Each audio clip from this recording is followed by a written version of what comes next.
We've been very successful at being the 5%, I guess, of people who have successfully deployed AI solutions. As the client, like, are you ready for the change? Do you want it? Do you want to sort of reinvent like how you're doing things today? How big was the difference between when you were an individual company after you were acquired? Since joining Apply Digital, they have a huge enterprise motion. They have that mentality of how to build an agency into servicing an enterprise space and retaining these customers over, in some cases, like 5, 6, 7 years. Or what would you like to have accomplished towards the end of this year? To me, I would come to the end of the year and I'd be like, AI is probably like still very different than it is right now, right? Like our team becoming the next generation of marketers.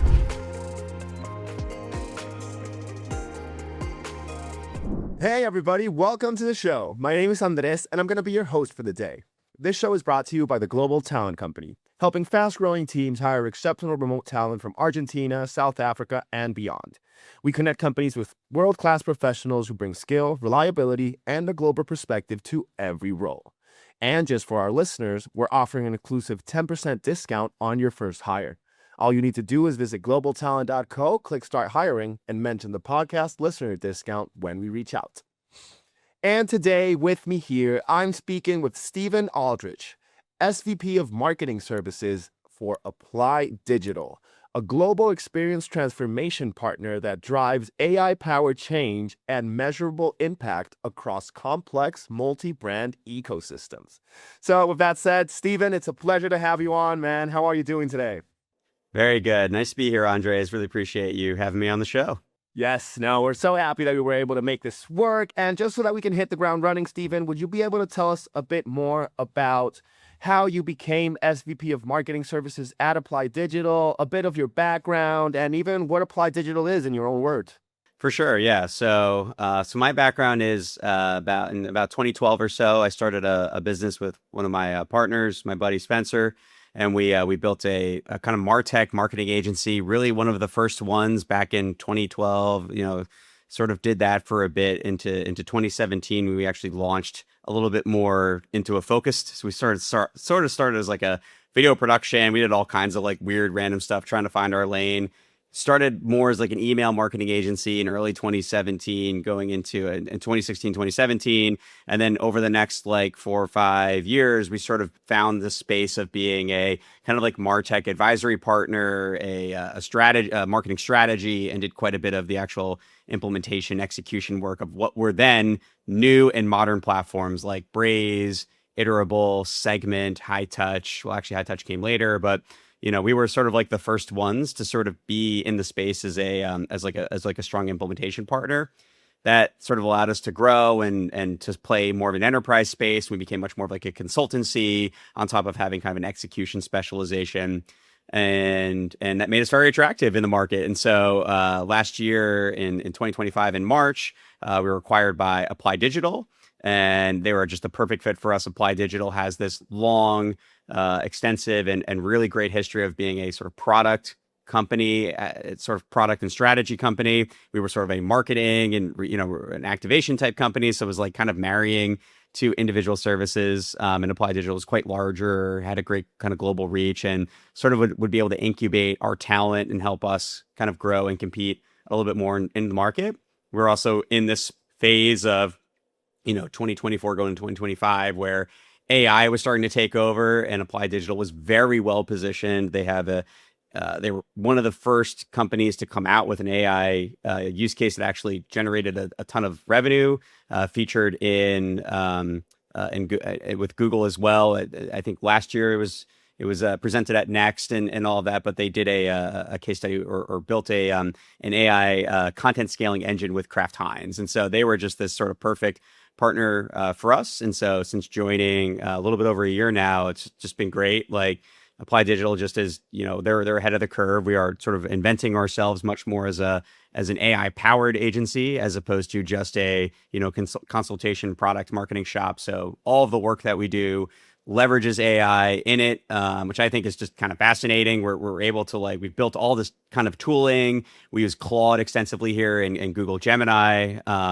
And not only do we sort of build these things for clients, we also use them internally in our delivery. So it's cool to be somewhere that's like yes, as like a company when we were by ourselves was like 50, 60 people, like trying to reinvent your product is really hard to do when you're that small. You're nimble, but you're like, you also don't have a lot of people time.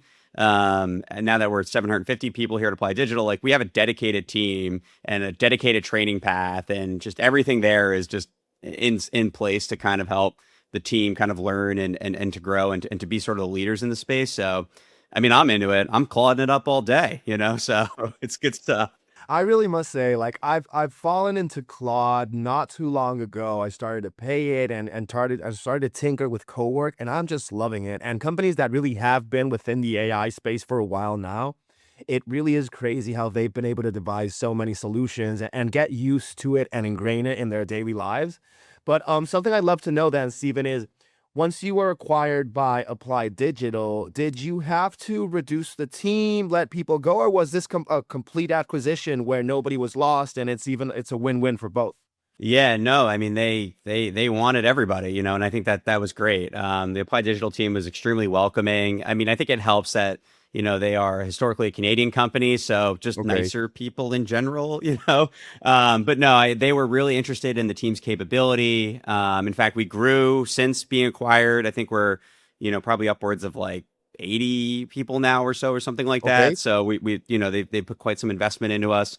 We've also grown as well, being part of their ecosystem, having a larger a client base to work with, and of course they've been able to kind of expand some of their traditional experience and AI services in our clients. So we've been able to deepen relationships there. So Wow. no, I mean I think and of course like we were advised by many different people of being like when you get acquired, like there's the the fantasy of what you think it is, and there's the reality of what it actually is. And this is, I think, more fantasy. Like like a lot of other founders I've talked to have been, I'd say, almost jealous in a way of like what we kind Okay. of have. But I think it just comes from, we were very selective. We were very focused on cultural fit. And we really didn't want to go with a company that like already did what we did, because then that would lead to those like, well, we could just shrink here or something Okay. like that. So it was very complimentary. And I'm I think even now, as I get to sit sort of within more of the executive team, myself and Spencer as well. We're still with the company and still very much involved in the operation. And I like I'm loving it. Like this whole AI transformation thing is like, again, for me, it's like it's nice to get an exit, but it's also really nice to exit into somewhere where you're still growing your career, as Mm-hmm. opposed to just like I don't really clock it in, because like I'm also learning Claude, I'm also building AI delivery services, I'm also involved in the sales and the operation. It's a lot of fun. It's kind of like getting to still do still kind of run a P&L and run a business, but get to do it with more support, essentially. So That's beautiful. And having the tools and the capability of learning further to expand your knowledge and just upskill yourself with these new tools that are nowadays available is really cool. And Stephen, in terms of the client base that you mentioned, how big was the difference between when you were an individual company after you were acquired?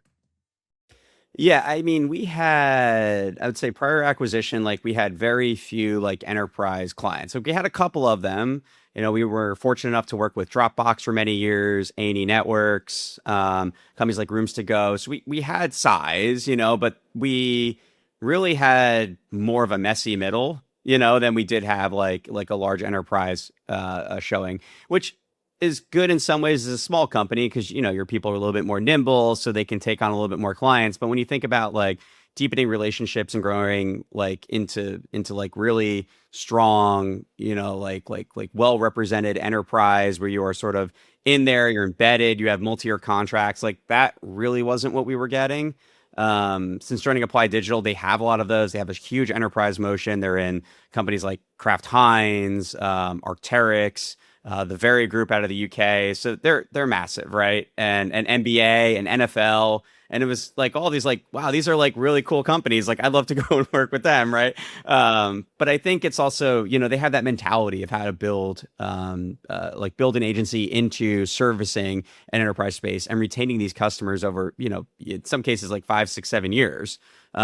Which, even though we were sort of a retainerized business, we were the marketing teams people, or the product, or like the product data teams people. Like we weren't like having relationships with like the CEOs and the CMOs very rarely, right? And so it's nice to be at a place where that's just the norm. Like you're a strategic partner. There's a lot more investment that goes into you. You build a team that works together. So some of these, enterprises we work with, they might be servicing a team of like 60 to 100 people. Like it's like a huge, very, very different than like, our largest team was maybe like 12, and not all fully allocated. So it's really cool experience to be sure.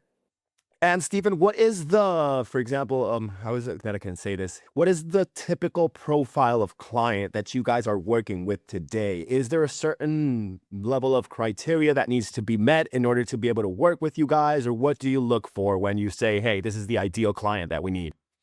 It's a little bit all over the place. Well, I shouldn't say it's a little bit all over the place. I would say what it really is because of what we're pursuing now as being the sort of AI change agents within organizations. So we typically tend to work more on the enterprise side. So usually businesses that have more than $1 billion in revenue. Of course, we have sort of clients that are in the 250 million plus that are growing, but have sort of the executive alignment that like this is where they want to go. Okay. And actually think like coming from an agency where we didn't have that level of focus, like it's nice to have much more focus in terms of who we're going after. And I think it also makes us better at our craft because we can really focus on like a set of clients who we can be much more impactful on than having a sort of broad skill set that works across, mid-market or commercial or enterprise, right? We're much more focused on the enterprise space now. And I would say the types of, the profile of clients we work with are typically like a VP of marketing, VP of Martech, VP of at least on our sort of marketing services arm. Mm-hmm. In terms of broader apply, we're generally working with C-level. It's usually like a CTO, CMO that's sort of being has the mandate to make a change in the organization, to scale things, to use AI in a way that's going to be successful. That's where we're really kind of driving more of our focus. And, in a larger organization, like a good example is we work with some large CPG businesses, right? Like there might be like 12 different brands that we work with plus a corporate team. So it could sort of vary company to company, enterprise to enterprise. But I'd say overall, like there's usually somebody in the organization who, has a mandate to leverage AI in either the content scaling, in the marketing, or in the operation. In the experience, the customer facing experience of the operation. That's generally who we're going to work with. And usually that person is usually a VP or a C-level person. Okay, I understand. And Stephen, would you be able to tell us a bit further about your philosophy regarding marketing and AI? Because I know people have very different ways of viewing and how they would use AI when it comes to marketing, but I'd love to pick your brain regarding how you feel about that and how you think of it. I'd say about 3 different approaches that I like. I think the first one is more or less proven at this point, is that sort of decisioning engine, agentic, what they would call like agentic marketing. So this would be like a Braze decisioning studio, for example, which is formerly the OfferFit product, right? Which is essentially a very high caliber, very powerful set of agents that do kind of multi-armed bandit testing on an individual level. Like that stuff is pretty proven to be successful. Where it tends to falter is like, does it have good enough data to work with? And it's good enough. Like it doesn't have to be perfect. It just has to be good enough. Like, do we have conversion data? Do we have engagement signals? Do we understand like historically, like how we run tests on this program and sort of see like is certain creative more performative than others? Like usually having that foundation is what's going to really accelerate your success there. But, generally if you're sending over, 1 million messages a month to, a particular group, whether it's an onboarding or a post-purchase, or it's really could be anything. Maybe it's even like a retention type program. Like that stuff tends to be very successful. It's expensive, but it's worth it, right? But if you're at the enterprise scale, like you're going to see a lot more success there. The second is what I like to think of as like AI assisted. So this would be things like I'm using my Claude and my Gemini, maybe a notebook LM or just Gemini itself to evaluate the different especially as an agency going in and trying to get up to speed on what a client has done over the last 5-10 years of their existence and where they're at now. And so we use a lot of this like AI assisted auditing type approach here where, our internal knowledge base of all the clients we've ever worked on, all of the materials we produced, plus our deliverables are sort of within the context of our agents that are sort of being partners of us going in and investigating like, okay, well, let's like let's say we want to audit, somebody's like migrating to a new platform, for example, right? We want to sort of Mhm. understand what's in that platform today, or even if they're not migrating and we're trying to do a strategy for them and we want to understand like, okay, like where would we have the most impact here? Like what Okay. you'd have to used to do is you have to go and click in every single, campaign that's running. You'd have to read campaign docs, you have to read reporting docs, right? And that's very lengthy. Mhm. And it's also like hard to remember all of that context. You're also interviewing people. So what we've done is we sort of automated that collection piece now. And again, this is like a Wow. combination of Claude Cowork, Notebook LLM, all this stuff that just literally like logs into somebody's like Braze or Salesforce Marketing Cloud or whatever instance, right? And just pulls everything. And so we're able to collate that. We then have their context docs that they provided us. We then have somebody who has experience with this stuff, and they're essentially able to generate like sort of a summary of findings, and sort of like an idea of like where the opportunity lies. Within like 3 weeks, something that would normally take like 6 to 8 weeks to do. So it's quite Wow. fast now, which is nice. And I think that, in addition to that type of, AI assisted, it doesn't just go on the strategic level. There's also the sort of impact that you get from, whether it's executing and building campaigns on a lifecycle marketing perspective, whether it's building, especially for us in the work that Apply has done in the content scaling piece, it's building, a RAG model that is able to kind of contextualize brand imagery and whatnot, and actually deploy brand ready like paid assets and things like that. We do that at quite a bit of scale. We did a lot of that with Kraft Heinz as well. Obviously, there's a human in the loop and all this stuff. Like you're not just creating stuff and sending it to market. Like you are validating it. But I mean, you're going from like, I mean, even it's right. If it's right, yeah, usually it's like 85-90% of the time, like it gets it. So like it's pretty good. It's pretty good if you like set it up well, of course. Like there you have to tune it. Maybe it starts at like, I think when we started our like AI assisted auditing, it was like 40% good. And then over time, we just kept working on it, making it better and better, giving it more context. We use like Claude projects quite a bit as well to sort of like have like based context. We have Notion docs that it pulls from. So like there's a lot of really good context that it knows like what we're looking for. How do we make evaluations? Like things like that really kind of help the AI like really come up with a good recommendations and whatnot. And also like the models get like Opus 4.7, for example, is like much better than 4.6. So, Oh. it just like naturally it's getting better. So I will say there's been some improvement there. And then I think the third thing, and again, this is, maybe like more of an interesting kind of thing is like on the, I think of it as like a strategic advisor or strategic partner, like somebody who is like the AI is essentially your co-strategist.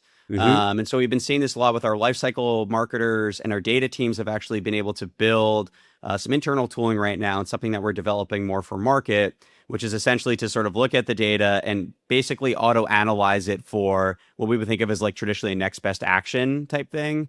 So this stuff is sort of more pioneery, I would say. Like there's not really like there's a lot of work that we've done internally to sort of validate it, and we use it more as again, it's more of an assistant. But ideally, what we would like to do is sort of have that be available, to our clients as well, to have the ability to, go in and build and establish like a, like something that can just look at, be like your analysis, engine, so to speak, and sort of give you some direction on what to do next. I totally understand what you mean as well, Stephen, with the fact that you save so much work and so much time, especially when you put the AI to do these more administrative tasks, auditing all these lengthy documents that you might have, or even the numbers of the metrics for years and years that the companies have had.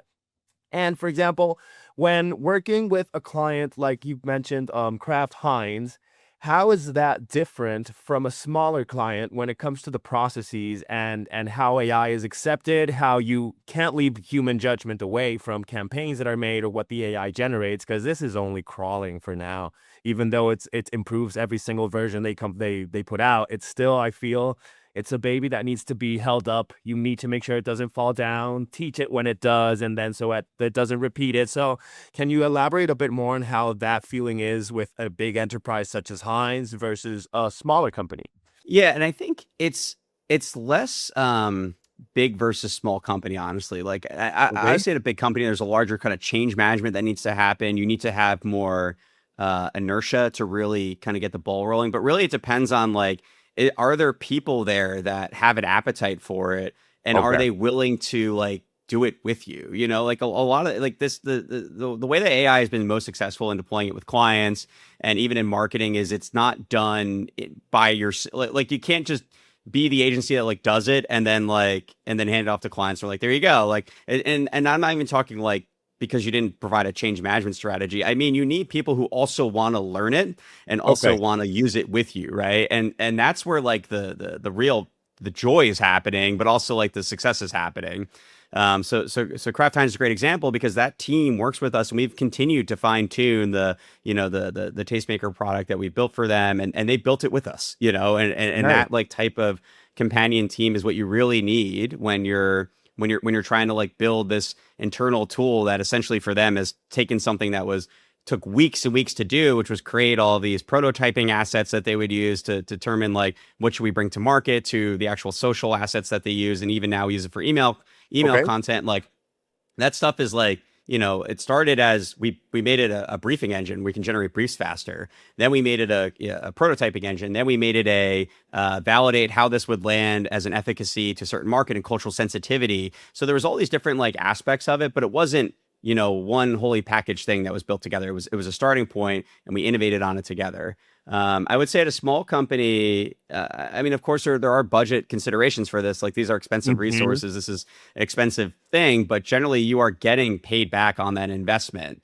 Like we've been very successful at being the 5%, I guess, of people who have successfully deployed AI solutions. But I think that's just because, again, there's a ton of, as you mentioned, there's tons of people building stuff like, when it's so new, there's going to be a high failure rate. Just like when you start a business, you have a 90% chance of failing, like that hasn't changed in how long, like those metrics are still the same. So I think the failure rate will probably still be high, but I think it's more critical about how you pick your partner. And also like as the client, like, are you ready for the change? Do you want it? Do you want to sort of reinvent like how you're doing things today? We've just been fortunate to have those types of clients and partners that are in that seat and want that.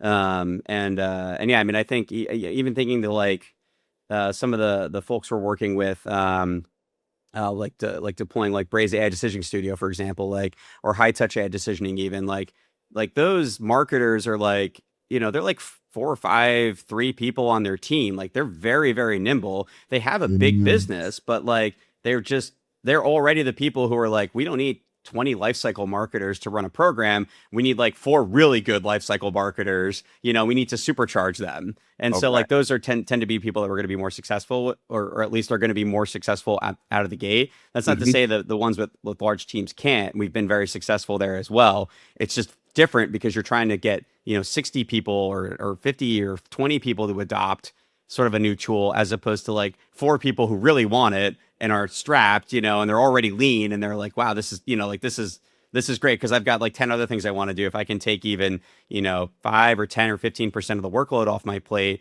and then give me an accelerator on top of that, like I'm going to feel pretty good about it. And Steven, I would also love to know is as well, does Apply Digital, what type of work do you guys do in terms of, are you a remote first company, or do you have physical headquarters somewhere where you're able to all meet up? Because now that you've been acquired for a while, but now that the team is so much bigger, how is culture maintained, and how do you make sure you're able to connect with your fellow coworkers? Prior to our acquisition, we actually started in New York and had an office in New York, and then post COVID we've been remote ever since. So Apply has about 10 offices, I think, around the world. And we have one in New York that I will go to occasionally. But I mean, the team kind of goes in when they want to, and I think some of them really do like and prefer that in-person connection. Like our team historically just being remote for so long, like they just meet up. We have like a big contingent out in Austin. We have a group of folks in Barcelona. We have folks in New York. So like people are well distributed, but Okay. like we just try to get people together and to meet up. And all myself and my buddy Spencer will go and kind of meet all the different team members as well, just to kind of get that culture in there. But we're just kind of, I mean, I think we're like very early on, and like I've got some big dad energy, I guess, and so does Spencer. So and Spencer and I are like best friends since we were like in the third grade. So like there's just this like goofy kind of like hanging out with your friends atmosphere that we've created as a culture. And since being acquired, like that's still like these were like people who were like friends at other companies that, have been working together for a long time. Again, there's a lot of there's a large presence of Canadians who are just very nice people and very welcoming, but also they're kind of goofy, or at least, they have more goofy people. And I feel like everybody really gets along. I think the thing that has been the big cultural shift, which is a very positive one, is there's a lot more emphasis on like mastering your craft. And I think that's like a really interesting, for us, it was, or previous to Apply, like we were just happy that people would stay with us, like we were like, oh, this is great. Like, we just want to build a culture where people feel like they're happy and, that they're able to like work on things that are interesting to them. They'll grow organically, and we'll be very focused on like, making sure that the experience of work is a positive one, right? Because when you're small, like, people can outpay you and like you have to have something that makes you stick with people.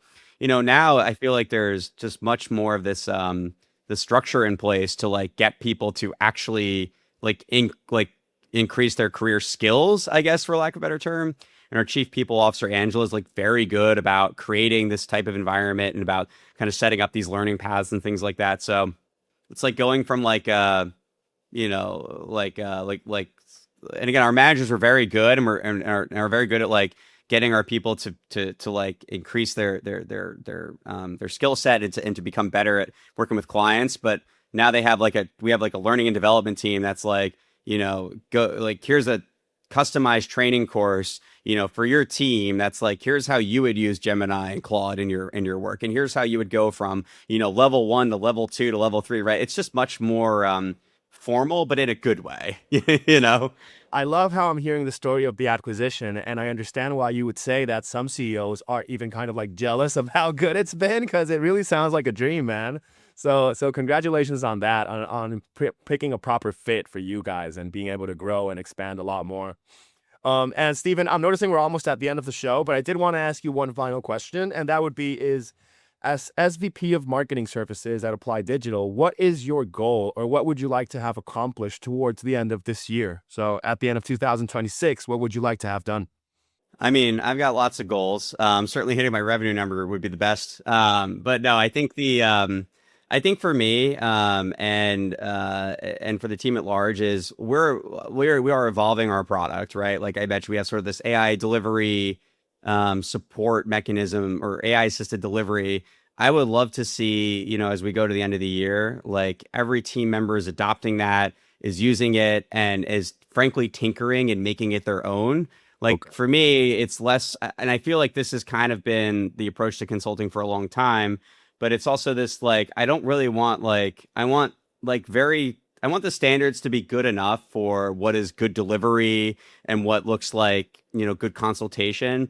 But what I really want is for people to be able to like use those standards and build on top of them for what can I, how can I be better at this and more unique and a better fit for this type of thing. So I think it's more about like, does the team, like for me, success would be the team feels like they have the tools in place to make their delivery better, but they've also carved out for themselves a kind of niche or a unique angle that will make them a really good fit for either the current clients that they're working with or even future ones that come up where they're like, either in this industry, I've kind of built things to be more tuned for that, like in retail or in media or in gaming or, or in sports, or have they built, ways that they are, it sort of works with different technology stacks a lot better. Like, are they in that sort of, Snowflake and Braze or Databricks and Braze? Like, have they kind of built more of their engine around how do I think about the warehouse as a mechanism to improve my outcomes in Braze, for example? So I think there is like it's